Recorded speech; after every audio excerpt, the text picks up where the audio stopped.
सतगुरु गुरु तेग बहादुर साहब की जिंदगी जे कोई पूछे ना की है, मैं कहना सिमरन तो शहादत तक का सफर है गुरु तेग बहादुर जी, जिदी बुनियाद इबादत दी है,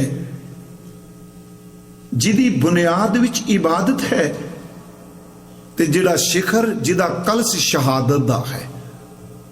इबादत शुरू है, इबादत का पता सानू सिर्फ सालां करके महाराज इन्ना समा बैठे बंदगी की, नीयां दिसदियां नहीं हुंदियां, जिहड़ियां दिसदियां हुंदियां ना वो इमारतां नहीं छेती खड़ियां रख सकदियां। नीयां दिसदियां नहीं, बुनियाद जमीन च है, पर उच्ची इमारत खलोती दसदी पई भी दी बुनियाद बड़ी पक्की है। गुरमुखो इहो जिहियां शहादतें दसदियां हुंदियां ने इबादत दी बुनियाद किन्नी कु पक्की है। नीयां दिसदियां थोड़ा ने। सतगुरु गुरु तेग बहादुर महाराज बाबा बकाला साहब की धरती ते मैं परसों ही जिदन कथा शुरू की अर्ज की, आप सिमरन च मात गुजरी जी वो भी सिमरन सन, इबादत बंदगी च। भाई साहब भाई मक्खन शाह जी आए, उन्होंने हजूर नूं प्रगट किया। हालांकि गुरगद्दी बारे गुरु हरकृष्ण साहब कुछ महीने पहले ही कह दिता सी कि बाबा बसे ग्राम बकाले बन गुरु संगत सकल संभाले, क्योंकि गुरु तेग बहादुर साहब जेड़े ने गुरु हरकृष्ण साहब उन्हां दे पोते लगदे ने खून दे रिश्ते विच। गुरु तेग बहादुर दादा ने, गुरु हरकृष्ण साहब महाराज जेड़े ने वो पोते ने। ते याद रखियो खून दे रिश्ते विच 10वें पातशाह गुरु गोबिंद सिंह दा भतीजा लगदा गुरु हरकृष्ण साहब। गुरु गोबिंद सिंह चाचे लगते ने रिश्ते विच, खून का रिश्ता कह रहे हैं पर इत्थे खून का नहीं, इत्थे जोत दी जो बख्शिश है उहदा है। गुरु तेग बहादुर साहब आराम नाल टिके रहिंदे आ। भाई मक्खन शाह जी आउंदे ने, सानू सब नूं पता है। ते मैं उन्हां दी साखी सूरत में गया, उहदे नेड़े समुंदर निकलदा सूरत, ते बहुत सारे लबाणियां दे पिंड ने जी उत्थे गुजरात विच भी, पर वो उस इलाके तरह रहिंदे ने। क्या जांदा भी उस इलाके विच इहदा जहाज फसिया सी।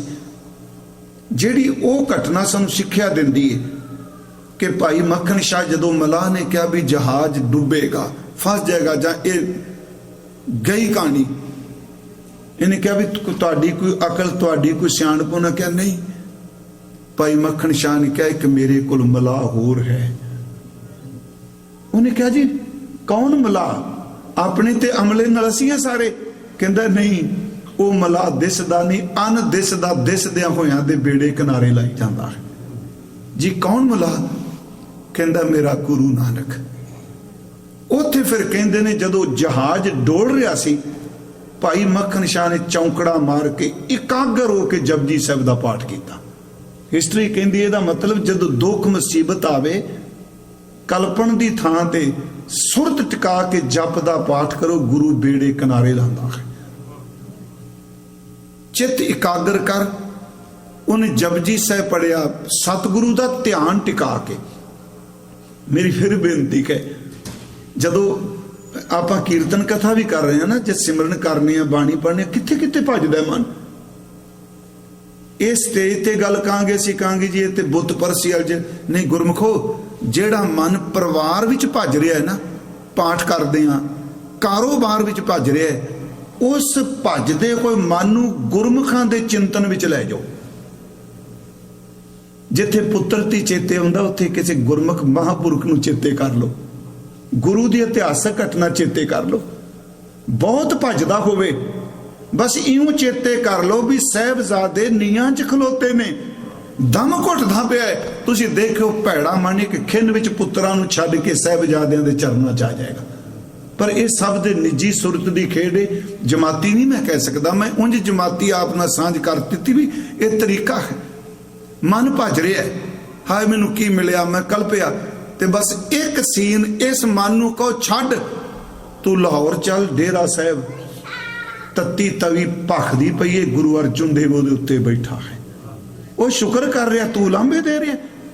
मैं तां क्या फुरने नूं फुरना ही कटेगा। फुरना तस्वीर भी बनाता है। ख्याल जिहड़ा असीं कहने मैं असीं जी ये तस्वीरां नूं नहीं मानते, ना मनो, पर फुरनिया करके तो सारी मानने। जदों फुरने च मित्र चेते आउंदा है, तस्वीर नहीं आउंदी। पुत्र चेते आउंदा, दुश्मन चेते आउंदा। उन्हें जी जपजी साहिब का पाठ इकागर होके कीता ते नाल उन्हें कहा सतगुरु, कुछ कहंदे ने सुखना, कोई सज्जन कहंदे उन्हें कहा महाराज मैं तेरी कार भेटा दसवंध। हर रहतनामा कहंदा हर सिख अपने घर विच गुरु की गोलक रखे।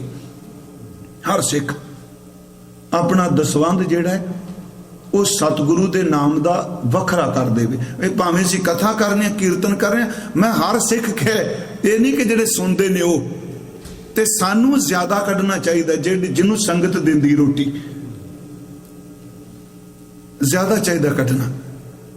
गुरु की गोलक रखे सिख, उस गोलक वाल कदी झाती मार के ना कहे मैं इन्ने कढ़ दिते ने।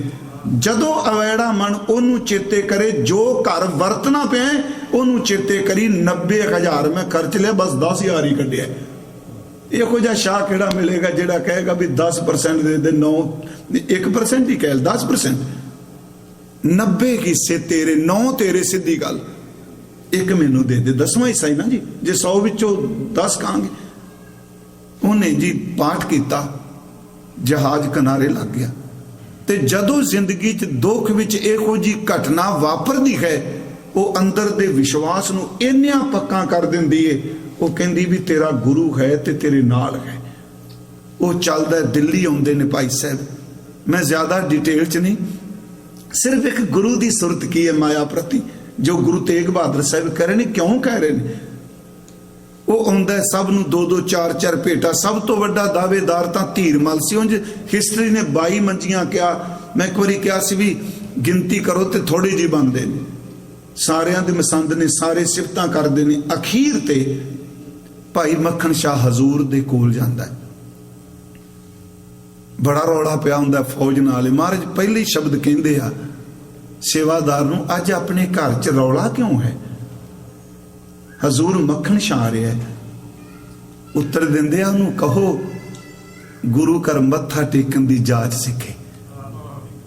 रौले पांदे आईदा गुरुद्वारे, गुरु कोल शोर मचांदे नहीं।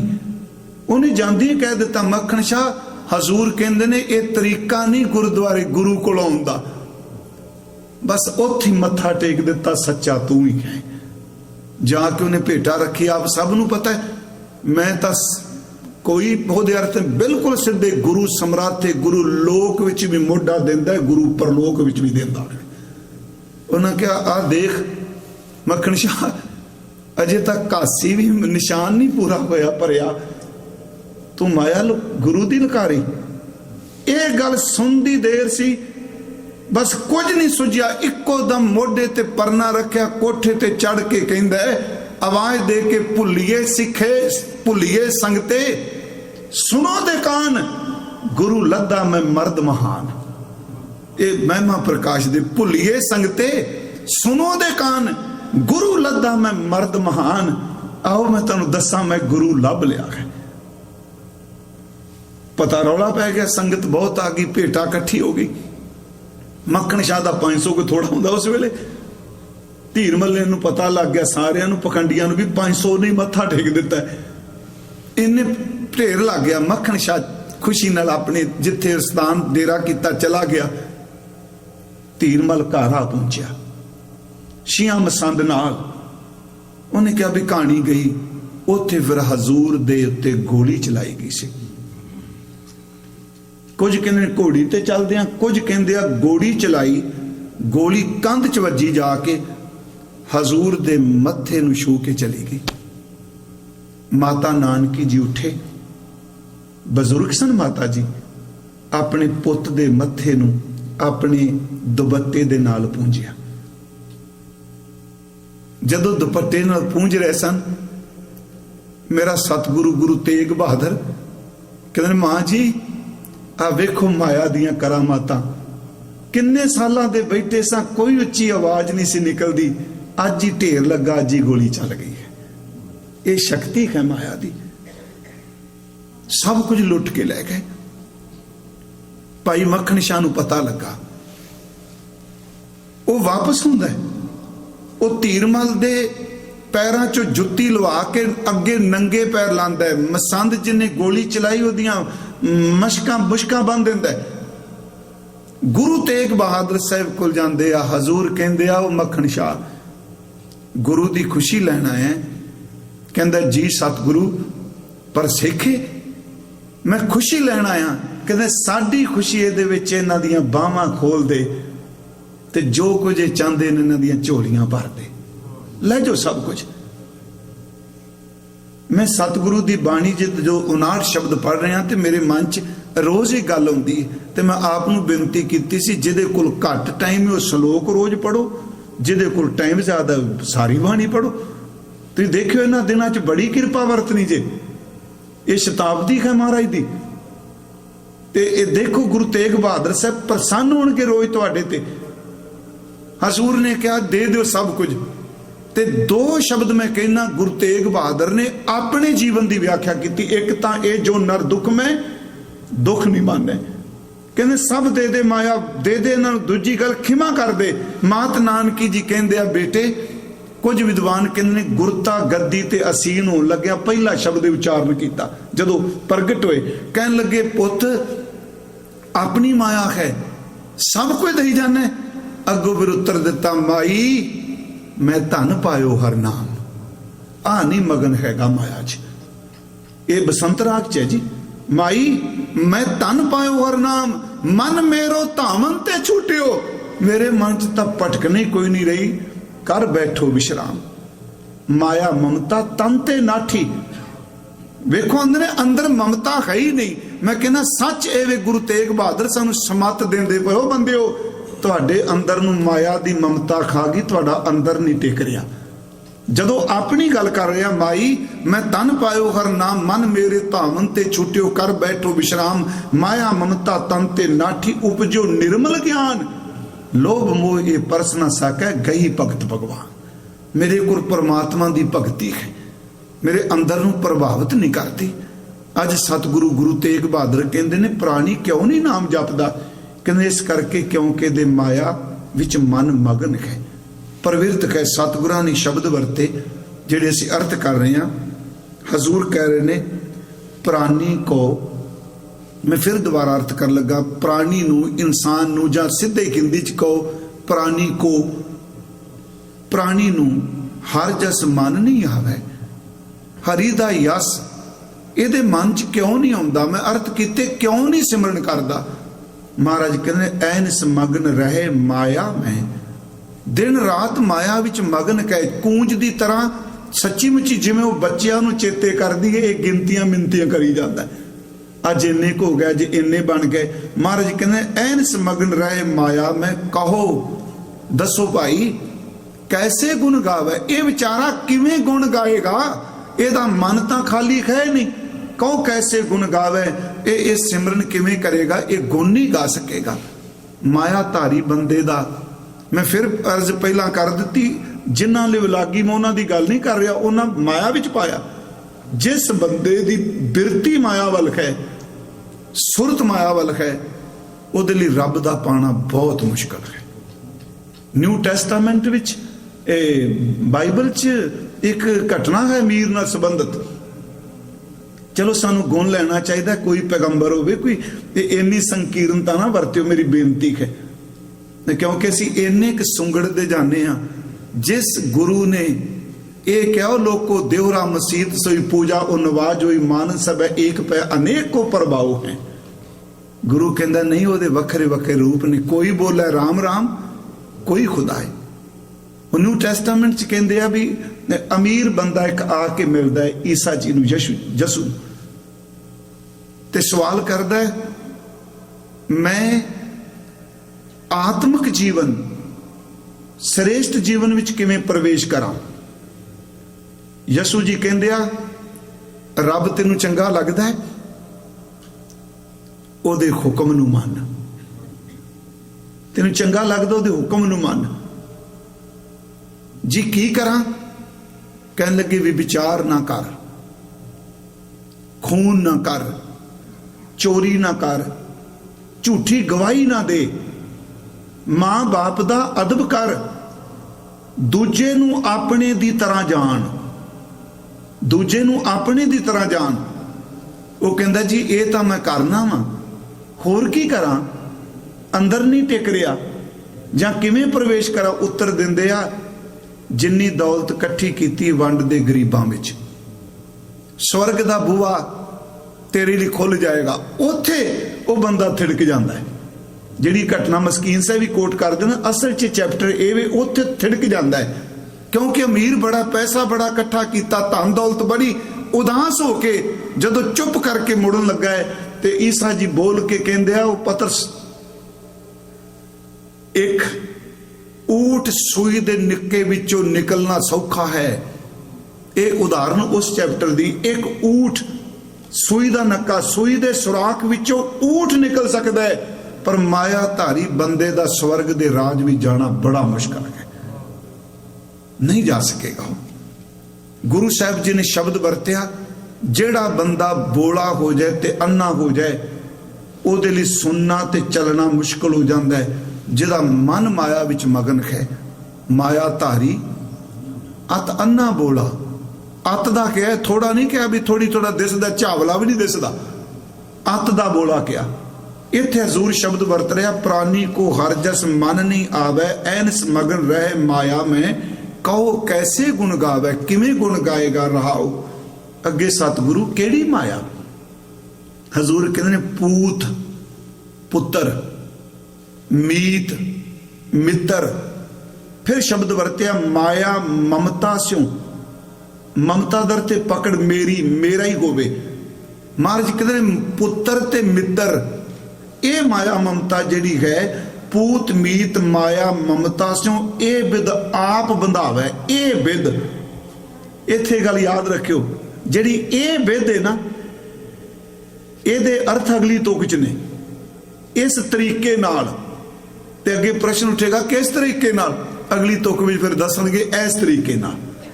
ਹਜ਼ੂਰ ਕਹਿੰਦੇ ਨੇ ਪੂਤ ਮੀਤ ਮਾਇਆ ਮਮਤਾ ਸਿਉ, ਪੁੱਤਰ ਮਿੱਤਰ ਮਾਇਆ ਦੀ ਮਮਤਾ, ਇਹ ਇਸ ਤਰੀਕੇ ਨਾਲ, ਇਹ ਬਿਦ, ਬਿਦ ਅਰਥ ਤਰੀਕਾ, ਆਪ ਬੰਧਾਵੇ। ਕਿਵੇਂ ਜੀ, ਮ੍ਰਿਗ ਤ੍ਰਿਸ਼ਨਾ ਜਿਉ। ਇੱਕ ਬੇਨਤੀ ਕਰਾਂ, ਇਹਦਾ ਵਿਸ਼ਰਾਮ ਜਿਉ ਤੇ ਲਾਣਾ ਹੈ। ਕਈ ਵਾਰੀ ਕਈ ਸੱਜਣ ਪਾਠ ਕਰਦੇ ਆ, ਭਾਈ ਸਾਹਿਬ ਬਹੁਤ ਸੋਹਣਾ ਤੁਸੀਂ ਇੱਥੇ ਲਾ ਰਹੇ ਸੀ, ਮ੍ਰਿਗ ਤ੍ਰਿਸ਼ਨਾ, ਇੱਥੇ ਪੜ੍ਹ ਕੇ ਜਿਉ ਝੂਠੋ ਇਹ ਜਗ ਨਹੀਂ। ਇਹਦਾ ਪਾਠ ਇਹ ਕਰੀਏ, ਮ੍ਰਿਗ ਤ੍ਰਿਸ਼ਨਾ ਜਿਉ। ਇਹ ਬਿਦ, ਜਿਹੜੀ ਇਹ ਬਿਦ ਹੈ ਨਾ, ਉਹਦੀ ਵਿਆਖਿਆ ਇਹ ਤੁਕਾਂ ਕਰ ਰਹੀਆਂ ਨੇ ਇਸ ਤਰੀਕੇ ਨਾਲ। ਮ੍ਰਿਗ ਤ੍ਰਿਸ਼ਨਾ ਜਿਉ, ਜਿਵੇਂ ਮ੍ਰਿਗ ਦੀ ਤ੍ਰਿਸ਼ਨਾ, ਮ੍ਰਿਗ ਤ੍ਰਿਸ਼ਨਾ, ਜਿਹਨੂੰ ਠੱਗ ਨੀਰਾ ਵੀ ਇੱਕ ਸ਼ਬਦ ਵਰਤਦੇ ਨੇ ਸਾਡੇ ਜੀ। ਮ੍ਰਿਗ ਤ੍ਰਿਸ਼ਨਾ ਜਿਉ ਝੂਠੋ ਇਹ ਜਗ। ਇਸ ਤਰ੍ਹਾਂ ਚਮਕੀ ਦੇ ਕੇ ਪਾਠ ਕਰਾਂਗੇ, ਅਰਧ ਵਿਸ਼ਰਾਮ ਦੇ ਕੇ, ਤੇ ਬਹੁਤ ਸੋਹਣਾ ਰਹੇਗਾ। ਮ੍ਰਿਗ ਤ੍ਰਿਸ਼ਨਾ ਜਿਉ ਝੂਠੋ ਇਹ ਜਗ, ਦੇਖ ਤਾਸ ਉੱਠ ਤਾਵੇ। ਉਹਨੂੰ ਵੇਖ ਕੇ ਤਾਸ ਉਸ ਵੱਲ ਉੱਠ ਤਾਵੇ, ਦੌੜਦਾ ਹੈ। ਗੁਰੂ ਸਾਹਿਬ ਕਹਿੰਦੇ ਨੇ ਫਿਰ ਇਸ ਤੋਂ ਦੋਨਾਂ ਤੁਕਾਂ ਨੂੰ, ਪੂਤ ਮੀਤ ਮਾਇਆ ਮਮਤਾ ਸਿਉ, ਇਹ ਬਿਦ ਆਪ ਬੰਧਾਵੇ। ਪੁੱਤਰ ਵਿੱਚ ਮਿੱਤਰ ਵਿੱਚ ਮਾਇਆ ਦੀ ਮਮਤਾ ਚ ਇਸ ਤਰ੍ਹਾਂ ਵੱਧ ਜਾਂਦਾ ਹੈ। ਕਿਵੇਂ, ਮ੍ਰਿਗ ਤ੍ਰਿਸ਼ਨਾ ਜਿਉ, ਜਿਵੇਂ ਮ੍ਰਿਗ ਤ੍ਰਿਸ਼ਨਾ ਹੈ। ਕਿਉਂਕਿ ਗੁਰਬਾਣੀ ਚ ਇਹ ਬਚਨ ਨੇ, ਗੁਰਮੁਖੋ, ਜਦੋਂ ਸੂਰਜ ਗਰਮੀ ਦੇ ਦਿਨਾਂ ਚ ਸਿੱਧੀਆਂ ਕਿਰਨਾਂ ਪੈਂਦੀਆਂ ਸਨ, ਉੱਥੇ ਮੈਂ ਉੱਥੋਂ ਦੀ ਗੱਲ ਕਰ ਰਿਹਾ ਵਾਂ, ਉਦਾਹਰਨਾਂ ਉੱਥੋਂ ਦੀਆਂ ਨੇ। ਇੱਥੇ ਵੀ ਮਿਲਦਾ ਹੈ, ਗਰਮੀ ਜਦੋਂ ਬਹੁਤ ਪੈਂਦੀ, ਸਿੱਧੀ ਕਿਰਨ ਪੈਂਦੀ ਏ ਤੇ ਰੇਤ ਚਮਕਦੀ ਏ ਮਾਰੂਥਲ ਦੀ। ਉਹ ਜਦੋਂ ਰੇਤ ਚਮਕਦੀ ਏ ਤੇ ਦੂਰੋਂ ਤਕਰੀਬਨ ਅੱਧੇ ਕਿਲੋਮੀਟਰ ਤੇ ਇੰਜ ਭਾਸਦਾ ਜਿਵੇਂ ਪਾਣੀ ਨਿਰਮਲ ਦੀ ਝੀਲ ਸਾਡੇ ਸਾਹਮਣੇ ਹੈ। ਜੇ ਸੜਕ ਤੇ ਤੁਰੋ ਤੇ ਜਦੋਂ ਸੂਰਜ ਦੀ ਕਿਰਨ ਪੈਂਦੀ ਹੈ, ਲੱਗਦਾ ਵੀ ਅੱਗੇ ਪਾਣੀ ਤੇ ਨਹੀਂ ਖਲੋਤਾ ਸੜਕ ਤੇ। ਹੁਣ ਉਹ ਜਿਹੜੀ ਹੈ ਰੇਤ ਤੇ ਜਦੋਂ ਪੈਂਦੀ ਹੈ, ਕਿਰਨ ਪੈਂਦੀ ਹੈ, ਸ਼ਬਦ ਅੱਗੇ ਵੀ ਆਵੇਗਾ ਮ੍ਰਿਗ ਤ੍ਰਿਸ਼ਨਾ ਗੁਰੂ ਤੇਗ ਬਹਾਦਰ ਸਾਹਿਬ ਦਾ। ਸਾਨੂੰ ਉੱਥੇ ਫਿਰ ਖੁੱਲ ਕੇ ਇਹਦੇ ਅਰਥ ਨਹੀਂ ਕਰਨੇ ਪੈਣਗੇ, ਅੱਜ ਹੀ ਮੈਂ ਕਰ ਦੇਣਾ। ਜਿਵੇਂ ਚਮਕਦੀ ਰੇਤ ਹੈ, ਮਿਰਗ ਨੂੰ ਪਿਆਸ ਲੱਗੀ ਹੈ, ਉਹ ਸਮਝਦਾ ਪਾਣੀ ਮੇਰੇ ਵੱਲ ਆ ਰਿਹਾ, ਉਹ ਦੌੜਦਾ ਹੈ, ਉਹਨੂੰ ਪਤਾ ਨਹੀਂ ਇਹ ਮੇਰੇ ਨਾਲ ਧੋਖਾ ਹੁੰਦਾ ਪਿਆ, ਇਹ ਛਲ ਹੋ ਰਿਹਾ, ਇਹ ਮੇਰੀ ਅਵਿਦਿਆ ਹੈ। ਇਹਨੂੰ ਮਾਇਆ ਕਹਿ ਰਹੇ ਨੇ ਗੁਰੂ ਜੀ, ਕਿ ਰੇਤ ਚਮਕਦੀ ਹੈ, ਪਿਆਸ ਹੈ, ਚਮਕਦੀ ਰੇਤ ਪਾਣੀ ਪ੍ਰਤੀਤ ਹੁੰਦੀ ਏ, ਪਰ ਗੁਰਮਖੋ ਉਹ ਪਾਣੀ ਹੈ ਨਹੀਂ, ਚਮਕਦੀ ਰੇਤ ਹੈ। ਉਹ ਵਿਚਾਰਾ ਤੁਰੀ ਜਾਂਦਾ, ਆ ਗਿਆ ਪਾਣੀ, ਆ ਗਿਆ ਪਾਣੀ। ਉਨੀ ਦੇਰ ਨੂੰ ਸੂਰਜ ਥੱਲੇ ਹੁੰਦਾ, ਰੇਤ ਦੀ ਰੇਤ ਰਹਿ ਜਾਂਦੀ ਏ, ਬਸ ਉੱਥੇ ਤੜਫ ਕੇ ਉਹਦੀ ਮੌਤ ਹੋ ਜਾਂਦੀ ਹੈ। ਮਹਾਰਾਜ ਕਹਿੰਦੇ ਬਸ ਆ ਜੇ ਤਰੀਕਾ, ਜਿਵੇਂ ਮਿਰਗ ਕਹਿੰਦਾ ਹੁਣ ਸੁਖ, ਮੈਂ ਆਪਣੇ ਆਪ ਨੂੰ ਸ਼ਾਮਲ ਕਰਕੇ ਮੈਂ ਵਿਖਾਵੇ ਦੀ ਨਿਮਰਤਾ ਲਈ ਨਹੀਂ, ਇਹ ਕਹਿੰਦੇ ਬਸ ਅਗਲੇ ਸਾਲ ਸੁੱਖ ਹੋ ਜਾਣਾ, ਅਗਲੇ ਸਾਲ ਆ ਸੈੱਟ ਹੋ ਜਾਣਾ, ਅਗਲੇ ਸਾਲ ਇਹ ਜਾਣਾ। ਪਿਆਰਿਓ ਪਤਾ ਹੀ ਉਦੋਂ ਲੱਗਦਾ ਜਿੱਦਣ ਕਹਿੰਦੇ ਨੇ ਫਲਾਣੇ ਦਾ ਪਤਾ ਲੱਗ ਗਿਆ ਮਰ ਗਿਆ ਜੀ। ਬਸ ਮਿਰਗ ਵਿਚਾਰਾ ਮਰ ਜਾਂਦਾ, ਪਾਣੀ ਦੀ ਘੁੱਟ ਨਹੀਂ ਮਿਲਦੀ। ਵੱਧ ਗਿਆ ਨਾ, ਕਿਵੇਂ ਵੱਜਿਆ? ਉਹ ਚਮਕ ਨੇ ਬੰਨ ਲਿਆ। ਪਖੰਡੜੋ ਕੀ ਭੁੱਲ ਤੁਮਾ ਦਿਸਮ ਸੋਹਣਾ, ਤੁਮਾ ਖਰਬੂਜਾ ਲੱਗਦਾ ਪਰ ਖਰਬੂਜਾ ਖੈਰ ਨਹੀਂ।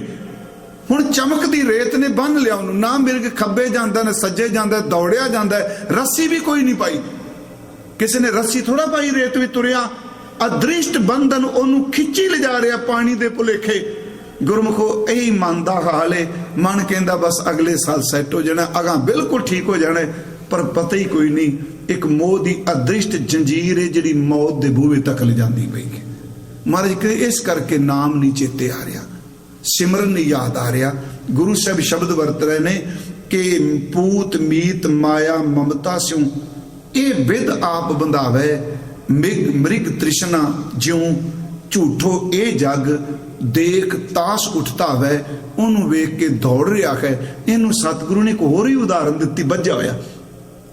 ਸ਼ਲੋਕ ਪੜ੍ਹ ਦਿਓ, ਮਨ ਮਾਇਆ ਮੈਂ ਰਮ ਰਹਿਓ, ਫਦ ਰਿਓ ਵੀ ਹੈ, ਰਮ ਰਿਓ ਵੀ ਹੈ। ਮਨ ਮਾਇਆ ਮੈਂ ਰਮ ਰਹਿਓ, ਨਿਕਸਿਤ ਨਾਹਿਨ ਮੀਤ।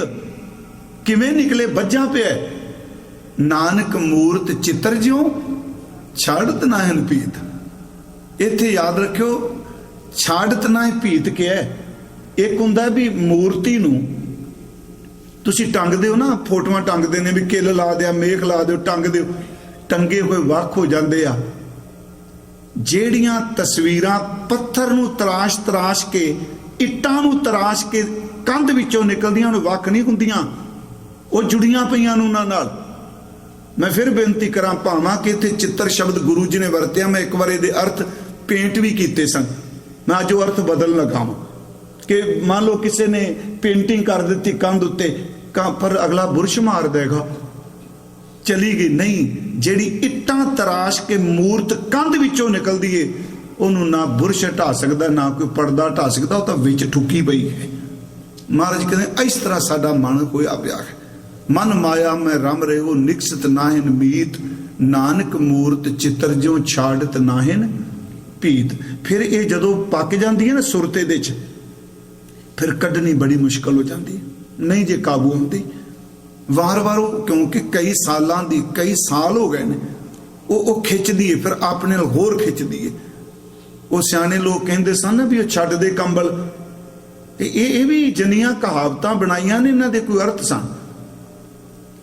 ਕੋਈ ਨਾ ਕਾਲਾ ਕੰਬਲ ਤਰਿਆ ਜਾਂਦਾ ਸੀ ਪਾਣੀ 'ਚ, ਦਰਿਆ ਜਾ ਰਿਹਾ ਸੀ ਤੇ ਇੰਜ ਲੱਗੇ ਵੀ ਕਾਲੇ ਰੰਗ ਦਾ ਕੰਬਲ ਜਿਹੜਾ ਨਾ ਉਹ ਜਾ ਰਿਹਾ। ਤਿੰਨ ਚਾਰ ਬੰਦੇ ਲੰਘਦੇ ਸੀ ਨੇ ਕਿ ਨਿਸ਼ਾਲ ਚ ਮਾਰੀ, ਕਹਿੰਦਾ ਵੇਖੋ ਕੰਬਲ ਭਾਵੇਂ ਭਿੱਜਾ ਕੱਢ ਲੋ, ਸਿਆਲ ਚ ਕੰਮ ਦਾ ਆਏਗਾ। ਉਹ ਜਦੋਂ ਤਰ ਕੇ ਚਲਾਕ ਬੜਾ ਸੀ, ਕੰਬਲ ਤੱਕ ਪਹੁੰਚ ਗਿਆ। ਹੁਣ ਜਦੋਂ ਕੰਬਲ ਨੂੰ ਹੱਥ ਪਾਇਆ ਤੇ ਡੁੱਬਣ ਲੱਗ ਪਿਆ। ਉਹ ਨਾਲ ਦਿਆਂ ਕਿਹਾ ਮਾਰ ਗੋਲੀ ਕੰਬਲ ਨੂੰ, ਛੱਡ ਕੰਬਲ ਤੂੰ ਬਾਹਰ ਆ। ਉਹ ਕਹਿੰਦਾ ਮੈਂ ਤਾਂ ਕੰਬਲ ਨੂੰ ਛੱਡਣਾ, ਉਹ ਕੰਬਲ ਮੈਨੂੰ ਕੋਈ ਨਹੀਂ ਛੱਡਦਾ। ਉਹ ਕੰਬਲ ਨਹੀਂ ਸੀ, ਉਹ ਰਿਛ ਸੀ। ਉਹ ਪਾਣੀ 'ਚ ਰੁੜਿਆ ਜਾਂਦਾ ਸੀ, ਜਿਉਂਦਾ ਸੀ ਅਜੇ। ਉੱਤੋਂ ਦੀ ਪਿੱਠ ਦਿਸਦੀ ਸੀ, ਕਾਲੇ ਕਾਲੇ ਵਾਲ। ਇਹ ਬਜ਼ੁਰਗਾਂ ਨੇ ਜਿਹੜੀਆਂ ਕਹਾਣੀਆਂ ਬਣਾਈਆਂ, ਉਹਦੀ ਪਿੱਠ ਸੀ। ਇਹਨੂੰ ਲੱਗਾ ਵੀ ਜਿਵੇਂ ਕੰਬਲ ਤਰਿਆ ਜਾ ਰਿਹਾ। ਇਹਨੇ ਕੰਬਲ ਜਾਣ ਕੇ ਹੱਥ ਪਾਇਆ, ਰਿਛ ਨੇ ਘੁੱਟ ਲਿਆ। ਹੁਣ ਉਹ ਕੰਬਲ ਨੂੰ ਛੱਡਦਾ, ਕੰਬਲ ਉਹਨੂੰ ਮਾਰ ਕੇ ਹਟਿਆ। ਸੱਚੀ ਜਦੋਂ ਉਮਰ ਪੱਕ ਜਾਂਦੀ, ਦਿਲ ਕਰਦਾ ਛੱਡ ਦਈਏ, ਪਰ ਕੰਬਲ ਇਹਨਾਂ ਕੋ ਘੁੱਟ ਕੇ ਪਕੜ ਲੈਂਦਾ, ਛੱਡੇ ਨਹੀਂ ਜਾਂਦਾ ਪਿਆ। ਉਹਨੇ ਪਕੜ ਲਿਆ ਨਾ। ਹੁਣ ਪਹਿਲਾਂ ਆਪਾਂ ਪਕੜਦੇ ਸਾਂ, ਆਹ ਹੋ ਜਾਏ, ਆਹ ਹੋ ਜਾਏ, ਹੁਣ ਉਹਨੇ ਖਿੱਚ ਪਾ ਲਈ। ਮਹਾਰਾਜ ਕਹਿੰਦੇ ਆ ਇਹ ਇਸ ਤਰ੍ਹਾਂ ਆਪ ਬੰਧਾਵੇ। ਇਹਨੂੰ ਇੱਕ ਹੋਰ ਪ੍ਰਮਾਣ ਦਿੱਤਾ ਜਿਹੜਾ ਆ ਹੈ ਨਾ, ਬਈ ਮਨ ਮਾਇਆ ਮੈਂ ਰਮ ਰਿਓ, ਨਿਕਸਤ ਨਾਹਿਨ ਮੀਤ। ਨਾਨਕ ਮੂਰਤ ਚਿੱਤਰ ਜਿਉ, ਛਾੜਿਤ ਨਾਹਿਨ ਪੀਤ। ਇੱਕ ਬਚਨ ਹੋਰ ਹੈ ਦੱਖਣੇ 'ਚ। ਆਪਣੇ ਜੀ ਭਾਦੋਂ ਦੇ ਮਹੀਨੇ 'ਚ ਨਾ, ਸਾਡੇ ਪੰਜਾਬ ਵਿੱਚ ਗੁੜ ਸਿੱਲਾ ਹੋ ਜਾਂਦਾ ਸੀ। चिपचिपा हो जाता सी जी। चंगा भला पेसियां टुकड़े होने गुड़ दे मिट्टी दे भांडे च रखे होना ते भादों दे तराटके विच वो गुड़ चिपचिपा हो जाना, कत्ते जा फिर ठीक हो जाता सी। वो जो चिपचिपा गुड़ हो गया, मक्खी आके बह गई। आप बंद आपे आपे फाथड़ी तेन कौन छड़ावे, सीधी गल गुरु तेग बहादुर ये कह रहे। वो मक्खी आके बह गई, स्वादी बड़ा सी। मक्खी ने कहा दूजे नूं क्यों दसना, कली खानी है। थोड़ा समा तो स्वाद लिया पर ढिड भर गया, कहंदी हुण उड़ के सैर ही कर लीए, मैं सिर्फ वर्त कर रहा। ਉਹਦੀਆਂ ਛੋਟੀਆਂ ਛੋਟੀਆਂ ਲੱਤਾਂ ਸਨ, ਉਹ ਚਿਪ ਚਿਪੇ ਗੁੜ 'ਚ ਇਹੋ ਜਿਹੀਆਂ ਫਸੀਆਂ, ਉੱਡਣਾ ਚਾਹੁੰਦੀ ਹੁਣ ਉੱਡ ਨਹੀਂ ਸਕਦੀ, ਆਪ ਮੌਤ ਗਲ 'ਚ ਪਾ ਲਈ। ਮਹਾਰਾਜ ਕਹਿੰਦੇ ਆ ਗਿੱਲੀ ਗਿੱਲੀ ਰੋਡੜੀ ਭੌਂਦੀ ਪਾਪਾ ਵਾਏ, ਕਿੱਥੇ ਮਨ ਤੇਰਾ ਟਿਕਣਾ, ਤੈਨੂੰ ਤਾਂ ਵਸਾ ਲਿਆ ਮੱਖੀ ਨੇ, ਇਹ ਗੁੜ ਨੇ। ਗਿੱਲੀ ਗਿੱਲੀ ਰੋਡੜੀ ਭੌਂਦੀ, ਭੌਂਦੀ ਦਾ ਅਰਥ ਮੱਖੀ ਹੈ ਜੀ, ਇਹਦਾ ਭਾਵ ਅਰਥ ਲਈਦਾ ਹੁੰਦਾ ਜਿਹੜੀ ਭਟਕ ਰਹੀ ਹੈ। ਗਿੱਲੀ ਗਿੱਲੀ ਰੋਡੜੀ ਭੌਂਦੀ ਪਾਪਵ ਆਏ, ਜੋ ਬੈਠੇ से फाथिया। इसे करके गुरु ने क्या, दौले शाह मेरी दौलत आराम नहीं, मेरी दौलत गुजरान है। आराम करने वाले फस जाते हैं, गुजरान वाले शाके अगा निकलते हैं। गिल्ली गिल्ली रोडड़ी भौंदी पापव आए, जो बैठे से फाथिया उभरे भाग मथाए। उभरे जिन्हां ले वलाकी, भागां वाले निकल गए। गुरु साहब ने, गुरु तेग बहादुर साहब कहते ने, तेनू भुल क्यों गया होए। भुगत मुकत ये मैं अर्थ कर देते जी। मृग तृष्णा जो झूठो ए जग देख तास उठता है, उधर जाता है। भुगत असल च लफ्ज है हिंदी च पुकत, इत्थे असीं भुगत पढ़ने हैं ते गुरमुखो औंकड़ है, भुगत बन गया, औंकड़ ला दो भगत बन जाएगा। अर्थ बस इको ही है ना, औंकड़ लैगी भगत बन जाएगा, भगत अर्थ भगती हो जाएगा इत्थे। ते जे औंकड़ लगदी एदा अर्थ हो जाएगा भोग, भोजन छकना। भुगत मुकत बंद खलासी कराने वाला, भोजन देने वाला, भोग देने वाला ते मुक्ति देने वाला। भुगत मुकत का कारण स्वामी, कारण जड़ मूल होवे। तू अज कहना मेरे को आ कुछ इन्ना कर, इन्ना कुछ कहते ने, ओहदे विच क्यों प्रवृत्त है, ओनू चेते कर जेड़ा जड़ जिन्हें तेन सब कुछ दिता होवे। तन धन जे तो क्यों दियो, तास्यों ने होना कीन। कहो नानक नर बावरे अब क्यों ढोलकती। ये भी गुरु तेग बहादुर साहब का श्लोक है। भुगत मुकत का कारण, कारण दरते जिदे करके तेन मिलिया, जेड़ा मूल है। तेनू भोजन भी ओदे करके मिलिया, तेनू मुक्ति भी ओदे करके मिलनी है। महाराज कहने पता कौन, स्वामी वाहिगुरु। भुगत मुकत का कारण स्वामी, मूड़ ताहे बिसरावे। वो मूर्खा ताहे उसनू जेड़ा मुकत भुगत दिदात देने वाला है, बख्शा करने वाला मूर्खा, तो उन्होंने बिसरा दिता। गुरु तेग बहादुर साहब जी, ਇਹਦਾ मतलब कोई बंदगी वाला नहीं। आप मेरे वर्गा हुंदा ने कहने सब झूठे। महाराज कहने नहीं, बीज नाश कदी नहीं हुंदा, भावें करोड़ां बंदे पापी होण, उन्हां विचों भी एक अद्धा बंदगी वाला जरूर होवेगा। करोड़ां पाप करदे होण, संख्या भी कह रहे हैं, एक हो सकता, महाराज ने क्या हो सकता कि जन नानक कोटन में कोऊ, करोड़ां विचों कोई एक अद्धा, जितों शुरू किया शब्दोती समाप्त किया। महाराज कहने लगे भजन राम को पावै है ने, ये नहीं कि नहीं खैन विरले ना ही घने फैल फकड़ संसार। महाराज कह रहे ने जन नानक कोटन में को नारायण जे चीत, एक भी बचन होंदा महाराज दा।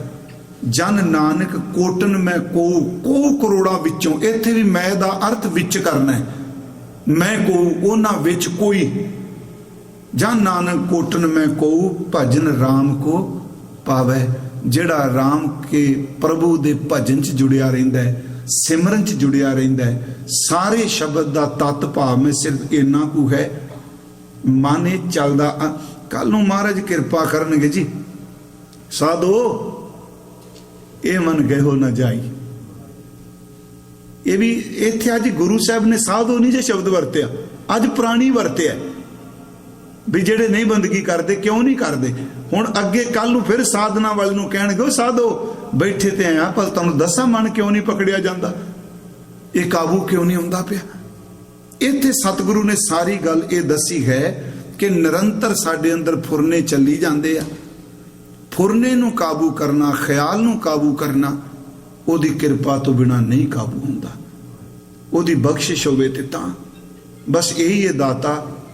इस तरह नूं पलट दे सारी धारा नूं। उदाहरणा फिर भी पलट जानियां ने।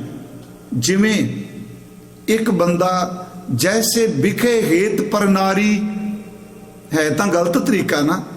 जिवें विषयी बंदा नावा नारी विच प्रवृत्त है, इस एनर्जी नूं पलट दे तैसी नामे प्रीत मुरारी।